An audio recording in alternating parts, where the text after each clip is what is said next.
نعوذ بالله من شرور أنفسنا ومن سيئات أعمالنا من يهده الله فلا مضل له ومن يضلله فلا هادي له ونشهد أن لا إله إلا الله وحده لا شريك له ونشهد أن سيدنا ومولانا محمدا عبده ورسوله صلى الله عليه وسلم وعلى آله وأصحابه وبارك وسلم تسليما كثيرا كثيرا.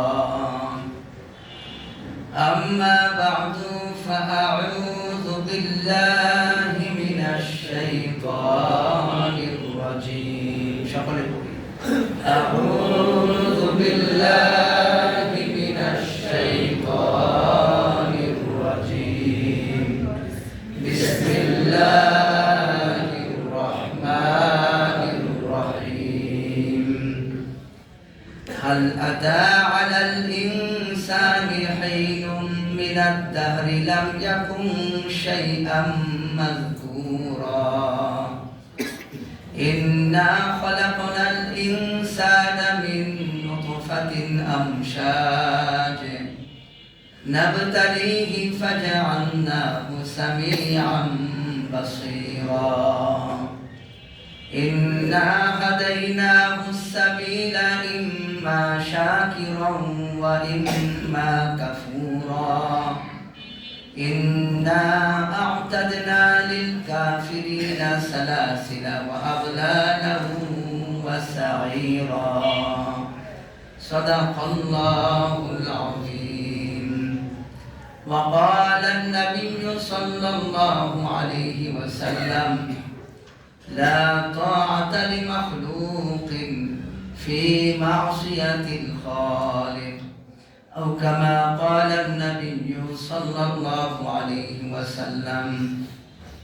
وقال تعالى في شأن حبيبه إن الله وملائكته يصلون على النبي يا أيها الذين آمنوا صلوا عليه وسلموا تسليما. اللهم صل على محمد وعلى آل محمد كما صليت على إبراهيم وعلى آل إبراهيم إنك حميد مجيد. اللهم بارك على محمد وعلى آل محمد كما باركت على إبراهيم وعلى آل إبراهيم إنك حميد مجيد.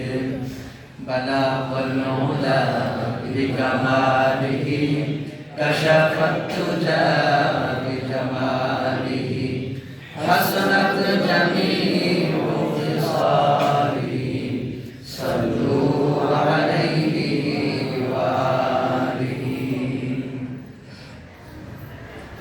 الحمد لله মহান রব্বুল আলামিনের দরবারে লাখ কোটি শুকরিয়া। আল্লাহ জাল্লা শানুহু আমাদেরকে জুমার দিন, শ্রেষ্ঠ দিন, এই জুমার দিনে মসজিদে প্রথম সারিতে আসার বসার তৌফিক দান করেছেন, বলি আলহামদুলিল্লাহ। এর সাথে সাথে তার হাবিবের উপর দরুদ সালাম পেশ করার তৌফিক দান করেছেন। আবারও সেই রবের দরবারে শুকরিয়া আদায় করে আলহামদুলিল্লাহ। সূরাতুদ দাহার মানব সম্প্রদায়ের জন্য মানবের মুক্তির জন্য আল্লাহ তাআলা কোরআন মাজিদ পাঠাইলেন। মানবের মুক্তির জন্য প্রত্যেকটা মানুষকে আল্লাহ আকল দিলেন। 18,000 মাখলুকাত বলা হয়, 18,000 মাখলুকাতের মধ্যে মাত্র মানুষকে আল্লাহ তাআলা অনন্য বৈশিষ্ট্য দিয়ে সৃষ্টি করলেন, বিশেষ করে আকল দান করলেন। যে আকল, বিবেক গরু ছাগল অন্যান্য প্রাণীদেরকে দেওয়া হয় নাই, মানুষকে আল্লাহ আকল দিলেন।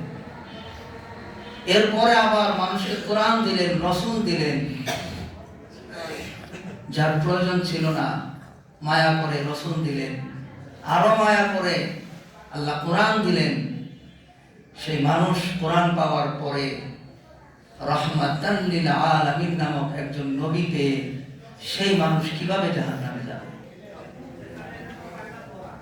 কোরআনের মতো এমন এক গ্রন্থ, বিশ্বময় কোন কিতাব, কোন গ্রন্থ এমন নাই যে গ্রন্থের এত মর্যাদা, যে গ্রন্থ ধারণ করলেই তার সম্মান বেড়ে যায়, যে গ্রন্থ নাম শুনলে যার ভিতরটা নূরে ভরে যায়, এমন এক কিতাব, যে কিতাব যার উপর নাজিল হয় তিনি মানব জাতির লিডার হয়ে যায়। আল্লাহু আকবার। সেই কিতাব পাওয়ার পরেও একজন মানুষ কিভাবে জাহান্নামে যাবে? হযরত মূসা আলাইহিস সালাম বাজারে গেলেন সকালবেলা। মূসা নবীর কথা আপনারা অনেকেই জানেন, খুব রাগী মানুষ ছিল, রাজপ্রাসাদে বড় হয়েছে, শিশুকাল থেকেই রাজ দরবারে বড় হয়, অথচ সেই রাজাই তার বড় শত্রু। শত্রুর ঘরে আল্লাহ তাকে লালন পালন করেছে, ঠিক কিনা? আল্লাহ ইচ্ছা করলে সবই পারে। সকালবেলা, বয়স তখন 16-17, আর একটু কম হতে পারে এমন একটা বয়স। তখন বাজারে গেল। ভোরবেলা বাজারে যে বাজার পরিদর্শন করে, কেবল মানুষ আসতেছে, ভোর সকাল, এখনো দোকান খোলা হয় না। দুই একজন মানুষ এর মধ্যে দেখে দুইজন ব্যক্তি, একজন কিবিতি আর একজন হলো বনি ইসরাইলি, এই দুইজনে ঝগড়া করতেছে। মূসাকে দেখে কিবতি বংশের লোক আর বনি ইসরাইলের লোক ঝগড়া করে, মূসাকে দেখে বনি ইসরাইলের লোকটা মনে করলো গোপনে গোপনে জানে মূসা তো আমাদেরই দলের, মূসা আমাদেরই দলের। মূসাকে দেখে চিৎকার দিয়ে বলে, মূসা এই যে আমাকে মারতেছে, আমাকে অত্যাচার করতেছে, জোরপূর্বক আমার মাল সামানা নিয়ে যাচ্ছে। মূসা যে ওই কিপ্তি লোকটাকে ধরলো, তুমি কেন তার মাল সম্পদ জোর করে নিয়ে যাও? একটা থাপড় দিছে। কি দিছে? একটা থাপড় দিছে। নবীর শরীরের শক্তি অনেক বেশি, নবীওয়ালা থাপড়, ঠিক না? নবীওয়ালা থাপড়, একটা থাপড় দিছে। তকবকে যুবক ওই লোকটা এক থাপড় খেয়ে সারা শরীরের মধ্যে কম্পন এসে ওখানেই মারা গেল। আল্লাহু আকবার। মূসা বললেন, নাউজুবিল্লাহ, এটা তো শয়তানের কাজ হলো, আমি তো মারতে চাই নাই, আমি একটু শাস্তি দিতে চাইলাম, কিন্তু একটা থাপড়েই তার সব শেষ হয়ে গেল। সাথে সাথে ওই ব্যক্তি লাশটা ঢুকাইল, কিন্তু সত্য গোপন থাকে না। ও পুলিশে ওই লাশ খুঁজে বের করছে, কে হত্যা করছে খুঁজে পায় নাই, লাশ পেয়েছে।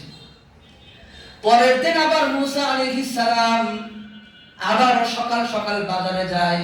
অভ্যাস হলো সকাল সকালে উঠা, সকালের মধ্যে বরকত, ঠিক না? সকালের মধ্যে বরকত। ফজরের পর ঘুমাইলে বরকত থাকে না, বিশেষ করে যখন সূর্য উদিত হয় তার আগে, ফজরের নামাজ পড়েই সূর্য উদিত হওয়ার আগ পর্যন্ত জেগে থাকতে হয়। মূসা আলাইহিস সালাম দ্বিতীয় দিন আবার বাজারে গেল। সেখানে যেয়ে দেখলেন আবার ওই ব্যক্তি ডাক দিতেছে, মূসা আমাকে বাঁচাও, কি হয়েছে? অমুক ব্যক্তি আমাকে অত্যাচার করতেছে। মূসা বলতেছে, তুই তো খারাপ, তোর সাথে এত ঝগড়া লাগে কেন? ঠিক কিনা? তুমি তো খারাপ, কালকে এক ব্যক্তির সাথে ঝগড়া করছো, একটা মারলাম, মারা গেছে, আবার আজকে আরেকজনের সাথে ঝগড়া করতেছো। তুমি এত ঝগড়া করো কেন? তোমার 2 দিন পর পরে এত সমস্যা হয় কেন? ঠিক কি না? এই যে এর সমস্যা, মাথায় সমস্যা না অন্য কিছু সমস্যা, কে জানে? তো ওই যে বলে কাজে মাতাল তালে কি ঠিক, তালে কিন্তু ঠিক থাকে। এই সমস্ত লোক আসে না, এইরকম ঝগড়া করে। মুসা বলে তুই খারাপ। তখন ওই ব্যক্তি আসল রূপ বেরিয়ে আসছে যখন মুসা ধরছে যে তুই খারাপ। কারণ নবী তো জ্ঞানী মানুষ, কিন্তু ওই সময় এখনো কিতাব পায় নাই। কি পায় নাই?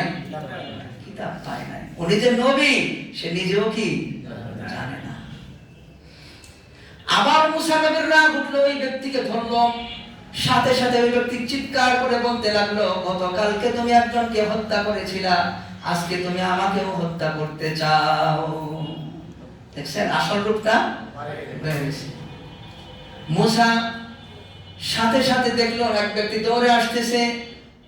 মুসা তাড়াতাড়ি এখান থেকে পলায়ন করো, তোমাকে পুলিশ আসতেছে তোমাকে ধরার জন্য, তোমাকে ধরে মৃত্যুদণ্ড দেওয়া হবে, কারণ প্রমাণিত হয়ে গেছে তুমি সেই খুনি, তাড়াতাড়ি পলাও। মুসা নবী এখান থেকে পালিয়ে গেলেন। তো মূল কথা হলো এই যে মুসা নবী হত্যা করেছিল, এই হত্যার বিষয় যখন মুসা আবার মাদিয়ান থেকে ফেরাউনের কাছে তুর পাহাড়ে যখন সে নবুয়ত প্রাপ্ত লাভ করলো, নবুয়তি পেল, আল্লাহ বললেন তুমি ফেরাউনের কাছে যাও। ফেরাউনের কাছে ইযহাব ইলা ফিরআউনা ইন্নাহু তাগা, ফেরাউনের কাছে যাও, সে সীমা লঙ্ঘন করতেছে। 6,500 শিশু হত্যা করেছে, নারীদেরকে অত্যাচার করতেছে, একটা পুরুষকেও, বনি ইসরায়েলের একটা পুরুষকেও সরকারি চাকরি দেয় না, যত রকম নিম্ন শ্রেণীর চাকরি এগুলা দিতেছে, তাদেরকে অপদস্থ করে একটা বিরাট বংশকে সে দাবিয়ে রাখতেছে, আর নিজের বংশকে সে উপরে উঠাচ্ছে। নাউজুবিল্লাহ। সে সীমা লঙ্ঘন করেছে, তাকে দাওয়াত দিতে যাও। মুসা নবী আসলেন, আল্লাহর কাছে সাহায্য চাইলেন, আল্লাহ আমার জবানের সমস্যা, জবান ঠিক করে দেন। আল্লাহ আমার ভয় লাগে, ফেরাউন উদ্ধত অহংকারী, তাকে দাওয়াত দিতে যাওয়া আমার ভয় লাগে, আমাকে শক্তিশালী করেন আমার ভাই হারুনের মাধ্যমে। সুবহানাল্লাহ। কারণ যে ব্যক্তি সত্য খুঁজে, সত্য জানতে চায়, তাকে দাওয়াত দেওয়া যায়। আর যে অহংকারী, যে উদ্ধত, তাকে কিন্তু হেদায়েত করা যায় না। এজন্য মুসা বললেন আল্লাহ তো অহংকারী, তাকে আমি কিভাবে দাওয়াত দিব? আমাকে শক্তিশালী করেন, আমার লিসান জবানকে পরিষ্কার করেন। আমি যদি কথা বলতে যে ঠেকে ঠেকে যাই, তাহলে আমার কথা শুনবে না। সে তো 450 বছর তার বয়স, রাজত্বকাল, রাজত্ব করতে করতে অহংকার তার ভিতরে বাসা বেঁধেছে। হাদিসে আছে এক শ্রেণীর লোক দুনিয়াতে দরিদ্র, কিন্তু অনেক ধনী ধনী মানুষের সাথে জাহান্নামে যাবে। তখন সাহাবায়ে কেরাম জিজ্ঞাসা করলেন, ইয়া রাসূলুল্লাহ এটা কিভাবে? তখন বলল ওই গরিব মানুষটাও ধনীর মতো অহংকার করতো যে আমার যদি অমুক জিনিস হয় তাহলে আমি এটা দেখাই দিব। এইরকম কিছু মানুষ আছে যে আমার যদি এই সম্পদ হয় তো আমি দেখাই দিব। এই ভিতরে অহংকার পোষণ করার কারণে সেই বিরাট ধনী ব্যক্তি অহংকার করে যেরকম ভাবে জাহান্নামে যাবে, এই দরিদ্র ব্যক্তিও অহংকার করে জাহান্নামে যাবে। নাউজুবিল্লাহ। এর জন্য এই গুণটা আমরা পরিত্যাগ করব, অহংকার নামক গুণটা। পারবো না ইনশাআল্লাহ? এটা বারবার আসে, অহংকার একদিন খেদাইলে হবে না, আপনার সেকেন্ডে সেকেন্ডে আসবে আর যায়। এর জন্য ওটাকে দমাইতে হবে। ওটা দমানোর জন্য তাজকিয়া লাগে। কি লাগে? একদিনে হবে না। কুকুর যেরকম, নফসটাও ওরকম। কুকুরকে আপনি যতই ঢিল দিবেন, যতই তাড়াইবেন, আবারও আসবে। ঠিক কি না? আপনারা কথা বলেন না? যতই ঢিলাবেন ও আবার আসবে। ঠিক নফসটা এরকম। 40 বছর নফসকে আপনি ট্রেনিং দিচ্ছেন, ট্রেনিং। মহিলা আসলে চক্ষু নিচু হয়ে যায়, খারাপ বস্তু থেকে দূরে থাকতে ভালো লাগে। অনেক ট্রেনিং দেওয়ার পরেও কুকুরের মতো সুযোগ পেলে আবার ওটা চাঞ্চল্য হয়ে যায়। নাউজুবিল্লাহ। এর জন্য পরীক্ষা চলবে কতদিন? যেদিন মৃত্যু আসবে সেই দিন পর্যন্ত। কতদিন? আপনি সফল নন, আপনি অনেক বড় আল্লাহ মতো দাহার হয়ে গেল, আপনি সফল নন যখন আপনার জানটা বের হবে লা ইলাহা ইল্লাল্লাহর সাক্ষী দিয়ে যখন আপনার জানটা বের হবে ওই দিন আপনি সফল। আল্লাহু আকবার। তার আগ পর্যন্ত কেউ সফল না, কেউ সফল না। মুসা আলাইহিস সালামকে বলছে যাও ফেরাউনের কাছে যাও সাহায্য শক্তি নিয়ে। যখন তুর পাহাড়ের মধ্যে আগুন দেখতে পেল ওয়ালা আনাস্তু নারা, যখন আগুন দেখতে পেল দেখলো গাছের মধ্যে আগুন জ্বলতেছে। ওই গাছের মধ্যে যত বেশি আগুন জ্বলে গাছ তত সবুজ আর পাতা গজাচ্ছে। যত আগুন জ্বলে তত সবুজ সবুজ পাতা বের হয়, তত গাছটা সবুজ শ্যামল হচ্ছে। তখন বলতেছে ইন্নানি আল্লাহ, হে মুসা আমি হলো আল্লাহ। আল্লাহু আকবার। আমি আল্লাহ। তোমার জুতা খুলে ফেলো, তুমি তুয়া নামক পবিত্র উপত্যকায় অবস্থান করতেছো। আল্লাহু আকবার। ইযহাব ইলা ফিরআউনা ইন্নাহু তাগা, ফিরআউনের কাছে যাও, সে সীমা লঙ্ঘন করতেছে। সুবহানাল্লাহ। তোমার হাতে কি? বলে লাঠি, নিক্ষেপ করো। আমি আর তুমি মায়া মোহাব্বত ভালোবাসা, আমি রব্বুল আলামিন তোমার সাথে আমার ভালোবাসা। আল্লাহু আকবার। এই লাঠি নিয়ে তাদের লাঠি ফালাও। সুবহানাল্লাহ। আল্লাহ প্রথমে জিজ্ঞাসা করছে এটাতে কি কি করো, এটা কি, শুধু জিজ্ঞাসা করছে। আল্লাহ এটা আমার লাঠি, এটা দিয়ে ছাগলকে ঘাস খাওয়ায়, ভর দেই, পাহাড়ে ওঠার সময় লাগে, খুব ভালো লাগে লাঠি, এটা ফালাই। সুবহানাল্লাহ। আল্লাহ ভালোবাসার মধ্যে একটা সামান্য লাঠিও থাকতে পারবে না। সুবহানাল্লাহ। আর আমাদের আল্লাহর ভালোবাসার মাঝখানে কত কিছু, নেতা খেতা, রাজনীতি, ঠিক কিনা? টাকা পয়সা, ধন দৌলত, সন্তান সন্ততি সব আল্লাহ আর আমার ভালোবাসার মাঝখানে, ঠিক কিনা বলে? এগুলো আল্লাহ দিছে পরীক্ষা। যে আল্লাহ দিল কেন? ওই ভণ্ড বাউল টাউল আছে কিছু, এই আল্লাহর নিয়া নবীর নিয়া আন্তাজি গান বানাচ্ছে, কোনো দলিল নাই, কিচ্ছু নাই। আছে না এরকম? দলিল ছাড়া। দলিল দিয়ে হলো এই উম্মতের শক্তি। আমি একটু পরে বলতেছি, খুব সংক্ষেপে বলবো। মুসা আলাইহিস সালামকে বলছে যাও।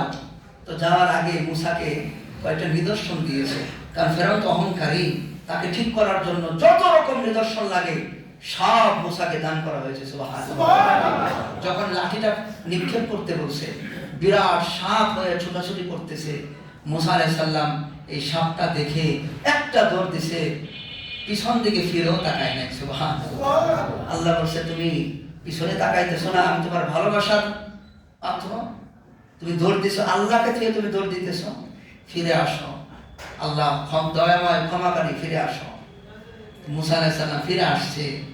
এখন মানুষ তো মানবীয় গুণাবলী দিয়ে তৈরি মানুষ, এর জন্য সে ভয় পাইতেছে। তো আল্লাহ বললেন তাহলে তোমার বগলের নিচে হাত দাও। সুবহানাল্লাহ। বগলের নিচে হাত দিয়ে যখন হাতটা বের করেছে, হাত থেকে উজ্জ্বল আলো নির্গত হচ্ছে, সূর্যের মতো আলো, কালারটা হলো চন্দ্রের কালার। আল্লাহু আকবার।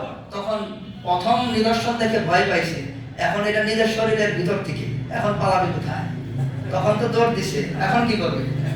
তো শরীরের ভিতর থেকে আস, এখন বুঝতে পারছে যে না, এখন আর কোনো কিছু করা যাবে না, হুকুম পালন করণীয়। সুবহানাল্লাহ। আল্লাহ মানুষকে যথার্থই দিয়েছেন। আল্লাহ আলহামদুলিল্লাহ, যা লাগে দিয়েছেন আপনাকে, কোনো জিনিস কমতি করে নাই।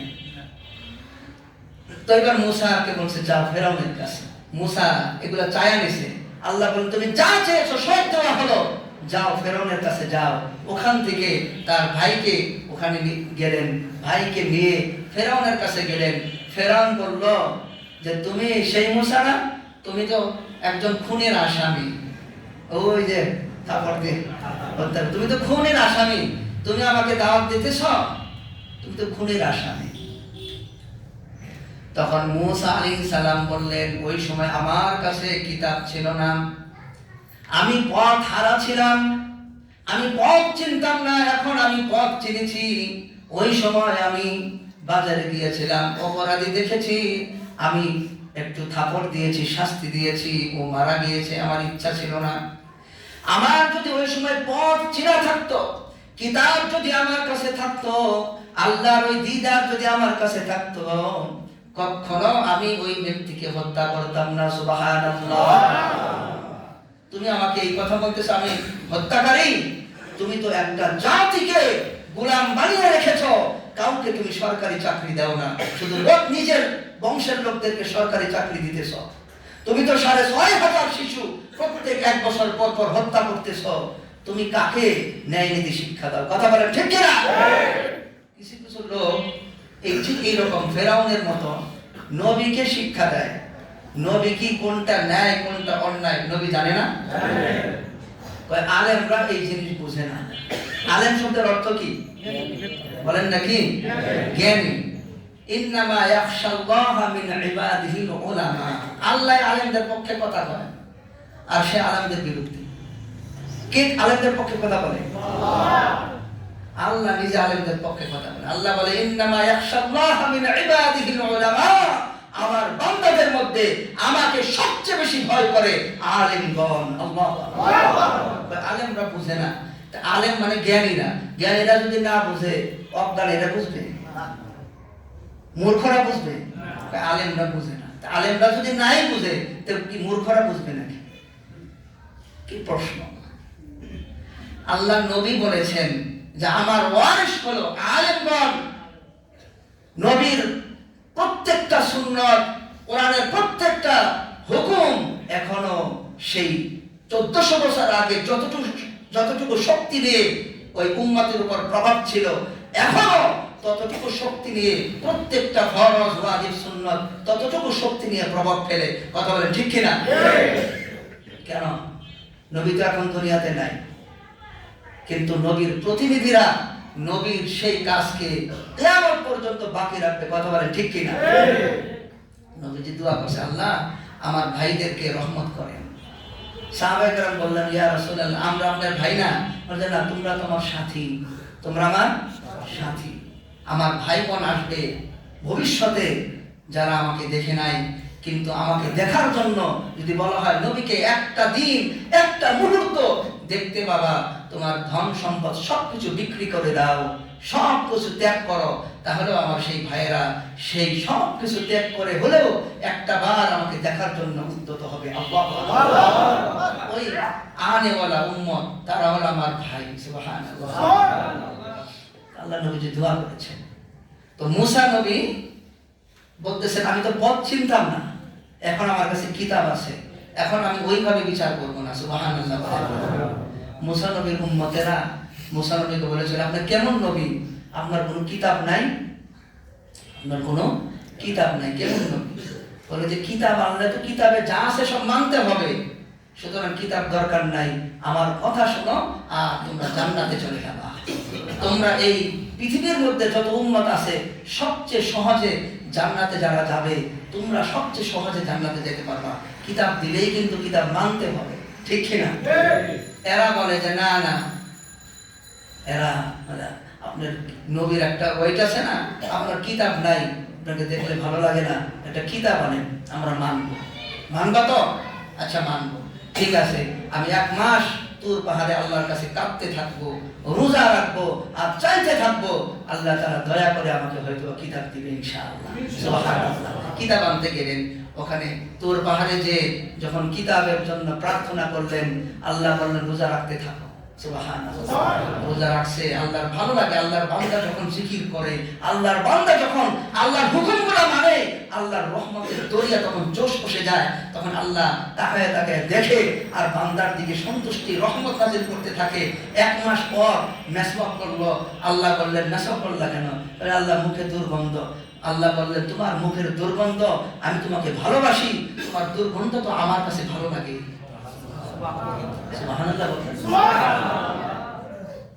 যে যাকে ভালোবাসে তার জুতা দেখলেও তার ভালো লাগে যে তার জুতাটা এখানে আছে, ঠিক কিনা? তার কুকুর দেখলেও বলা হয় যে ওই যে আমার বন্ধুর কুকুর, আমার ভালোবাসি যাকে আমি ভালোবাসি তার কুকুর এটা, ঠিক কিনা বলেন? অনেক মানুষ বৈশা থেকে কিছুই কয় না, বললে কি আপনাদের ক্ষতি হবে না লাভ হবে?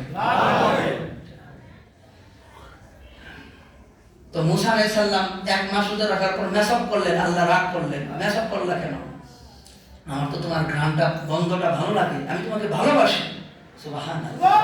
আরো 10 দিন জরিমানা, আরো 10 দিন, আরো 10 দিন রোজা রাখবা, এই তারপরে রাত্রে মেসক করলো। দেখেন আবার আপনারা আবার এটা আমাদের জন্য এই হুকুম না, কিন্তু দেখেন শরীয়ত কিন্তু চেঞ্জ হয়েছে। এই উম্মতের জন্য মেসক করতে হবে। সুবহানাল্লাহ। আমাদের নবীর উপর নির্দেশনা মেসক করো, রোজা রাখা অবস্থায় হোক, রোজা ছাড়া হোক, সব সময় মেসক যত বেশি করবা আল্লাহর ভালোবাসা তত বেশি পাবা। ওই হাদিস এখানে আবার লাগানো যাবে না, ওটা শরীয়ত তখন পরিপূর্ণ হয় না। ইসলামী শরীয়ত শুরু হয়েছে আদম আলাইহিস সালামের মাধ্যমে, আর ওটা পূর্ণাঙ্গ রূপ পেয়েছে কার মাধ্যমে? আমার আপনার নবী, বিশ্ব নবী, আকে দু জাহান সরকার দু আলম মুহাম্মদ মুস্তাফা সাল্লাল্লাহু আলাইহি ওয়াসাল্লামের মাধ্যমে ইসলাম কমপ্লিট হয়েছে, পূর্ণাঙ্গ একটা বিধান হয়েছে। আল্লাহু আকবার। চাষাবাদ করা ফরজ ছিল আদম নবীর সময়, প্রত্যেক উম্মত চাষ করতে হবে, সকালে যে খেত খামার চাষ করতে হবে, এটা ফরজ ছিল। এখন কি চাষাবাদ করা ফরজ? এখন আপনারা সারাদিন বাজারে যাবেন, কিনবেন আর খাইবেন, চাষ করা লাগবে না। কিন্তু শরীয়ত এক সময় হুকুম ছিল চাষ করা লাগবে, সেলাই কাজ শিখতে হবে, এখন এগুলা লাগবে না। ইসলাম এখন পরিপূর্ণ।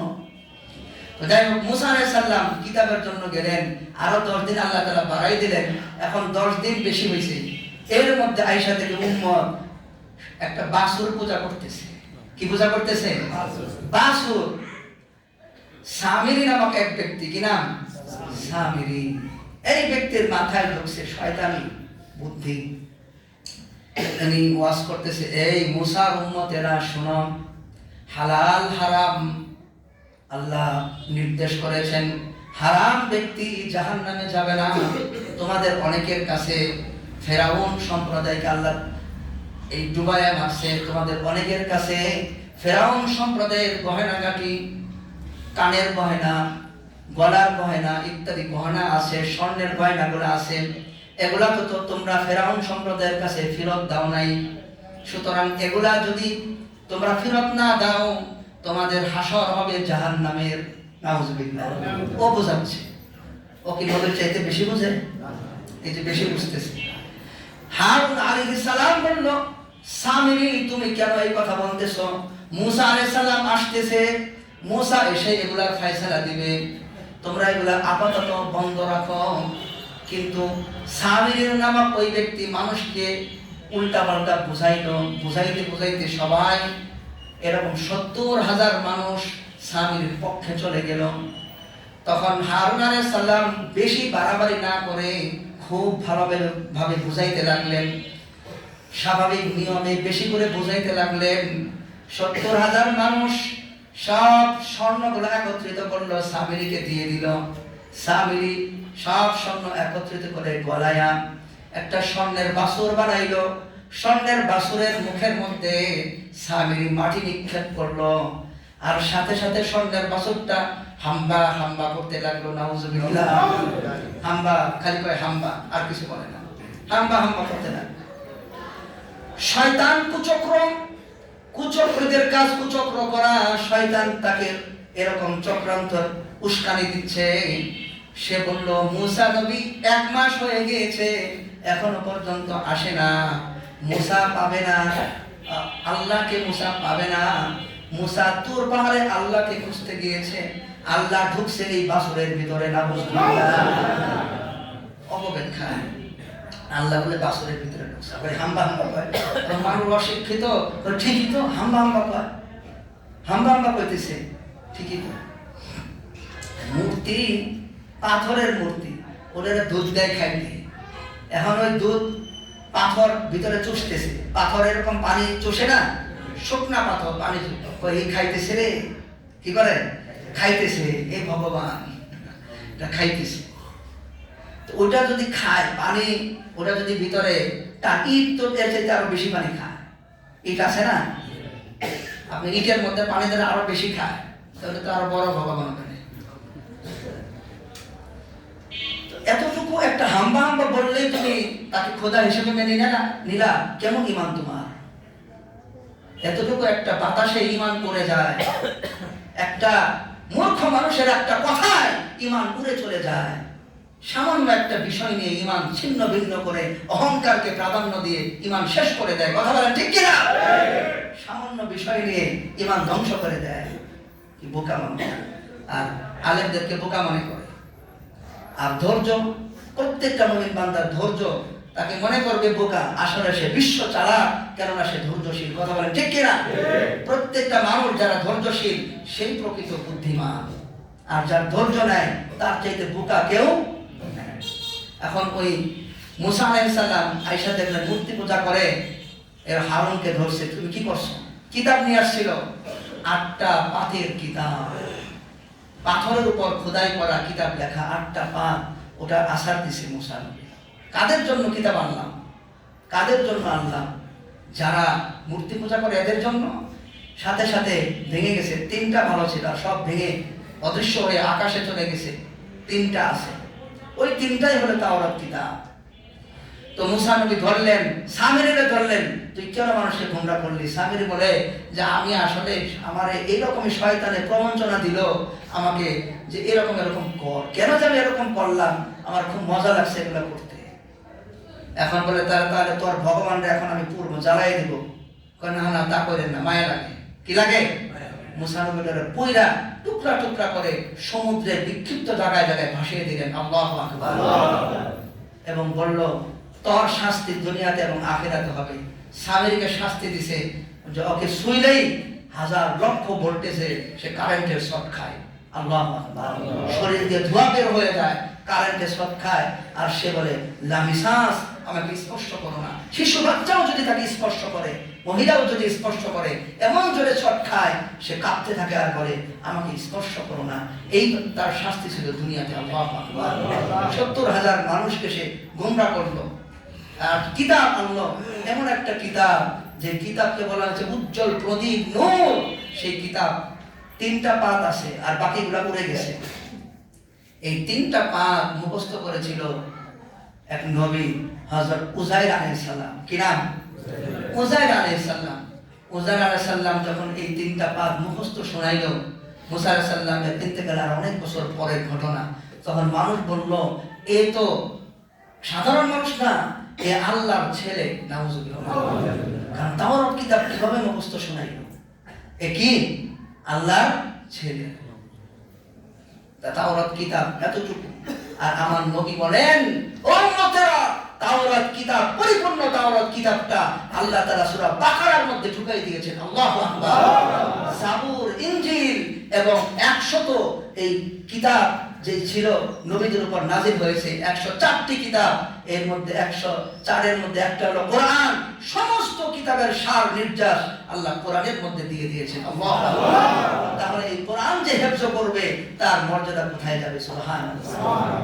এর জন্য কমপক্ষে নবীজি বলেন যে তুমি যদি সূরা মুখস্থ না করো, তোমার অন্তরটা একটা ঘরের মতো, বিরান ঘর হবে।